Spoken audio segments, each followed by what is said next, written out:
வாங்க வணக்கம்.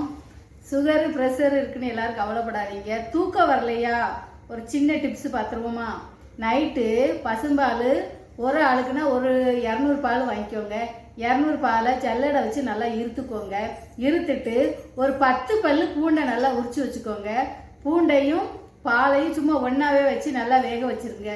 இந்த பால் 200 பால் 100 மில்லிக்கு வற்றணும். 100 பால் ஆகணும். 100 பால் ஆகும்போது இந்த பூண்டு நல்லா வெந்துடும். வெந்ததுக்கப்புறம் அதில் கொஞ்சோண்டு கடுக்காப்பொடி போட்டுக்கோங்க, கொஞ்சம் மஞ்சத்தூள் போட்டுக்கோங்க, லேசாக நாட்டு சக்கரை போட்டுக்கோங்க. இதை எல்லாம் நல்லா கலக்கி ஸ்பூன் வச்சு சவைச்சி சாப்பிட்டு குடிச்சிருங்க. இது குடிச்சிங்கன்னா நைட்டுக்கு நல்லா சூப்பராக தூக்கம் வரும். தூக்கம் வராதவங்களுக்கு காலையில் நல்லா உறக்கம் வரும், எந்திரிக்கவே முடியாது, அந்த அளவு தூக்கம் வரும். இது நீங்கள் ஒரு வாரம் மறக்காமல் செய்யுங்க. சுகர் ப்ரெஷர் உள்ளவங்க தாராளமாக செய்யலாம், நீங்கள் பயப்பட வேண்டாம். ஏன்னா கொழுப்பை பூரா பூண்டு கரைச்சிரும், உடம்பு நல்லா ஆரோக்கியமாக இருக்கும். பூண்டு இருக்க வீட்டில் நோய் இருக்காதுன்னு சொல்லுவாங்க.